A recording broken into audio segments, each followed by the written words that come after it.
Indo British advanced pain clinic నొప్పి మాయం surgery దూరం ఫర్ అపాయింట్మెంట్స్ 9155515563.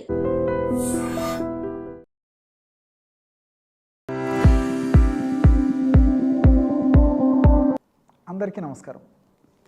నేను మీ ఆయుర్వేద డాక్టర్ చిట్టిబొట్ల మధుసూదన శర్మని. మనం ఈ వీడియోలో గ్యాస్ట్రిక్ ట్రబుల్ సమస్యకి చక్కటి గృహ వైద్యం అనేటువంటి అంశాన్ని గురించి తెలుసుకోబోతున్నాం. ఈ గ్యాస్ట్రిక్ ట్రబుల్ సమస్య ఈ రోజుల్లో ఇంచుమించు 190% మందికి పైనే సర్వసాధారణంగా బాధించేటువంటి అత్యంత సర్వసాధారణమైనటువంటి అనారోగ్య సమస్య. ఈ గ్యాస్ట్రిక్ ట్రబుల్ సమస్య వచ్చినప్పుడు వివిధ రకాలైనటువంటి లక్షణాలు వివిధ వ్యక్తుల్లో కలుగుతుంటాయి.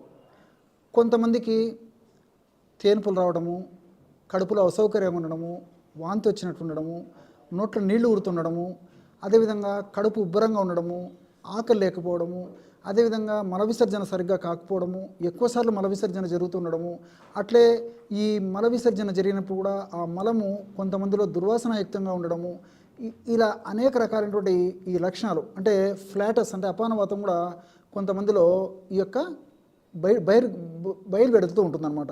ఈ విధంగా వివిధ రకాలైనటువంటి లక్షణాలు ఈ గ్యాస్ట్రిక్ ట్రబుల్ సమస్యలు ఉన్నప్పుడు కలుగుతూ ఉంటాయి.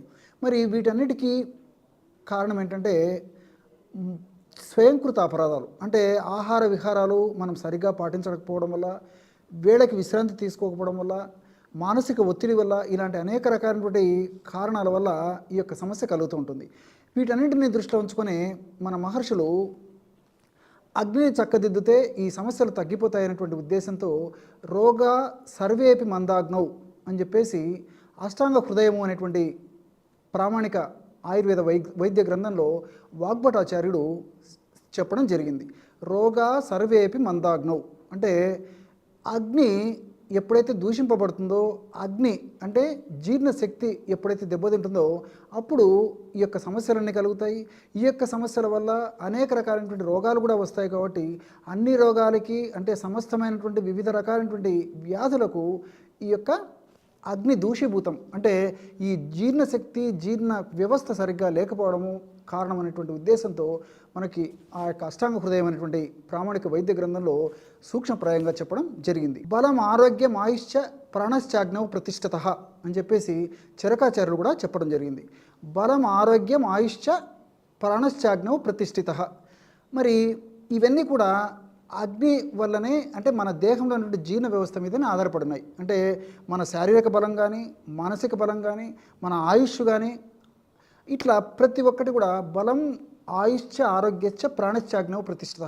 సో సమస్తమైనటువంటి జీవనం అంతా కూడా ఈ యొక్క జీర్ణ వ్యవస్థ మీదనే ఆధారపడి ఉంది అనేటువంటి ఉద్దేశంతో మహర్షి చరకాచార్యుల వారు కూడా సూక్ష్మప్రాయంగా మనకి ఈ యొక్క విషయాన్ని నొక్కి కాణించడం జరిగింది.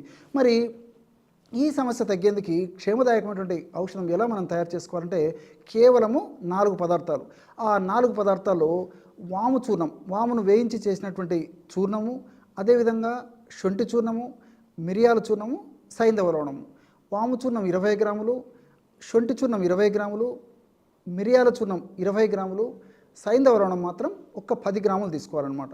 ఈ 4 పదార్థాలు అన్నిటిని బాగా కలిపేసి ఒక గాజు సీసాలో నిల్వ ఉంచుకొని రోజు ఉదయం ఆహారం తర్వాత ఒక్కసారి అంటే ఒక 10 నిమిషాల తర్వాత, రాత్రి ఆహారం తర్వాత మరొకసారి ఒక 10 నిమిషాల తర్వాత ఈ యొక్క ఔషధాన్ని సేవించాలి. ఎలాగంటే 100 మిల్లీలీటర్ల పల్చటి తాజా మజ్జిగ తీసుకోవాలి. పూటకి 100 మిల్లీలీటర్ల పల్చటి తాజా మజ్జిగ తీసుకొని అందులో 1 నుంచి మ్యాక్సిమం 2 గ్రాములు, అంతకంటే అవసరం ఉండదు అనమాట. మ్యాక్సిమం ఒక 2 గ్రామ్స్ కంటే అవసరం ఉండదు, పావు టీ స్పూన్ కంటే కూడా అవసరం ఉండదు అనమాట. అలాగా 1 నుంచి 2 గ్రాముల యొక్క చూర్ణాన్ని పల్చటి తాజా మజ్జిగలో కలిపేసి ఒక ప్రమాణంగా సేవించాలి. ఈ విధంగా రోజు 2 సార్లు ఈ యొక్క ఔషధాన్ని సేవించాలి. ఇలా సేవించేసరికి కొన్నాళ్ళకి మనకి ఔషధం అయిపోతుంది. తర్వాత మరలా ఇదే పద్ధతిలో తాజాగా ఔషధాన్ని తయారు చేసుకొని మరలా వాడుకుంటుండాలన్నమాట. మరి దీర్ఘకాలం పాటు వాడినప్పటికీ ఇందులో ఉన్నటువంటి ఔషధ పదార్థాలన్నీ కూడా మనకు శరీరానికి ఎనలేని మేలు చేసేటువంటి పరిస్థితి ఏర్పడుతుంది. మనం ఆధునికంగా మనం ఆలోచించినప్పటికీ ఈ శొంఠిలో ఉన్నటువంటి అనేక రకాలైనటువంటి రసాయన పదార్థాలు, జింజరాలు, షాగోలు ఇవన్నీ కూడా జీర్ణశక్తికి చక్కగా ఉపయోగపడతాయి. గ్యాస్ట్రిక్ ట్రబుల్ సమస్యకి బాగా చక్కగా ఉపయోగపడతాయి. అదేవిధంగా జీర్ణ వ్యవస్థలో వివిధ రకాలైనటువంటి ఆమ్లాలు, అదేవిధంగా ఎంజైమ్స్ బాగా ఉత్పత్తి అయ్యేందుకు అవి బాగా పనిచేసేందుకు ఉపయోగపడతాయి. అట్లే వాములో ఉన్నటువంటి ఈ థైమాలు, కార్వకాలు, అట్లే విధంగా ఫ్లేవనాయిడ్స్ ఇవన్నీ కూడా మరి ఈ యొక్క జీర్ణ వ్యవస్థకు చాలా సహకరించడమే కాకుండా ఇతర అనేక రకాలైనటువంటి సైడ్ బెనిఫిట్స్ కూడా మనకి కలుగుతాయి. ఈ వాములో ఉన్నటువంటి ఈ థైమాల వల్ల మన జీర్ణ వ్యవస్థలో ముఖ్యంగా ఈ యొక్క జీర్ణాశయంలో అంటే స్టమక్లో, కడుపులో హెచ్సిఎల్ హైడ్రోక్లోరిక్ యాసిడ్ అనేటువంటి యాసిడ్ తక్కువగా ఉత్పత్తి కాకుండా ఎంత ప్రమాణం అవసరమో అంతే ఉత్పత్తి అయ్యేటట్లు వాములు థైమాలు ఉపయోగపడుతుంది. అదేవిధంగా థైమాలు, అదేవిధంగా ఫ్లేవనాయిడ్స్ అనేటువంటి యొక్క రసాయన పదార్థాలు బాడీలో కొలెస్ట్రాల్ పెరగకుండా ఉపయోగపడతాయి అన్నమాట. అట్లే ఈ థైమాల్, కార్వకాల్ అనేటువంటి రసాయన పదార్థాలు ప్రేవుల్లో చెడు బ్యాక్టీరియాను తగ్గించేసి మంచి బ్యాక్టీరియాను పెంచేందుకు, మంచి బ్యాక్టీరియా పెరిగేందుకు ఈ థైమాలు, కార్వకాల్ అనే రసాయన పదార్థాలు ఉపయోగపడతాయి. అంతేకాకుండా ఈ అన్ని పదార్థాలు కూడా ప్రత్యక్షంగా పరోక్షంగా జీర్ణ వ్యవస్థను చక్కదిద్దేందుకు చాలా చక్కగా ఉపయోగపడతాయి అన్నమాట. మోషన్ ఫ్రీగా అయ్యేందుకు కూడా ఈ యొక్క పదార్థాలు ప్రత్యక్షంగా పరోక్షంగా ఉపయోగపడతాయి. అట్లే మిరియాలు ఉన్నటువంటి పెప్పరిన్ అనేటువంటి రసాయన పదార్థం కూడా మరి జీర్ణ వ్యవస్థను చక్కదిద్ది జీర్ణ వ్యవస్థలో తగినటువంటి ఎంజైమ్స్ సక్రమ పద్ధతిలో, సక్రమ ప్రమాణంలో, సక్రమ రీతిలో ఉత్పత్తి అయ్యి సక్రమంగా పనిచేసేందుకు ఉపయోగపడతాయి. జీర్ణ వ్యవస్థలో ఉన్నటువంటి ఇతర ఏదన్నా అనారోగ్య పరిస్థితి ఏదైనా ఉన్నప్పుడు ఆ యొక్క చక్కదిద్దేందుకు కూడా ఈ మిరియాలు ఉన్నటువంటి ఈ యొక్క పెప్పరిన్ అనేటువంటి రసాయన పదార్థం ఉపయోగపడుతుంది.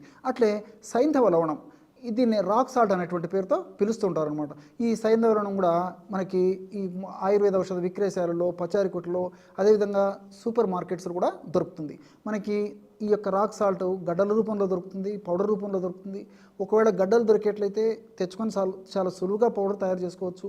అది లేని పక్షంలో మరి పౌడర్ తెచ్చుకొని మనం 10 గ్రాములు కలుపుకున్నా సరిపోతుంది అనమాట.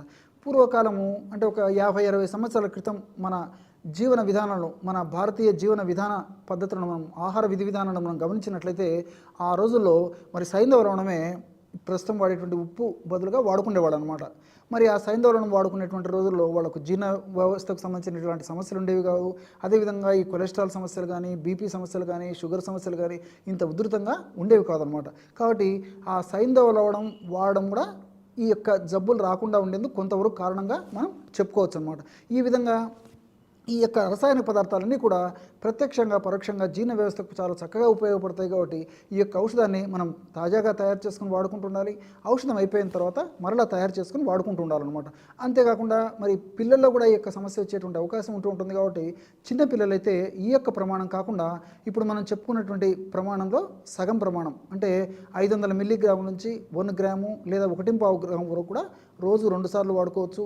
ఇదే యొక్క ఔషధాన్ని మరి నేను మజ్జిగతో అని చెప్పాను కదా, ఒకవేళ అట్లా మజ్జిగ తీసుకోవడం వీలు పడినటువంటి వాళ్ళు, ఇతర కారణాల వల్ల మజ్జిగ వాడనటువంటి వాళ్ళు ఎవరైనా ఉంటే వాళ్ళు మరి ఒక 50 మిల్లీలీటర్ల నీటిలో కలిపి కూడా తీసుకోవచ్చు అనమాట. కాబట్టి మజ్జిగతో అయినా తీసుకోవచ్చు, లేకపోతే నీటితో అయినా తీసుకోవచ్చు. మజ్జిగతో తీసుకోవడం వల్ల ఫలితాలు మరింత త్వరగా ఉండేందుకు అవకాశం ఏర్పడుతుంది. చూశారు కదా ఎటువంటి సులువైనటువంటి ఔషధ యోగాన్ని ఈ గ్యాస్ట్రిక్ ట్రబుల్ సమస్య తగ్గేందుకు మీరు ఈ వీడియోలో తెలుసుకున్నారో. మరొక వీడియోలో మరొక అంశంతో మళ్ళీ కలుద్దాం. అంతవరకు నమస్కారం. మీ చిట్టిపొట్ల.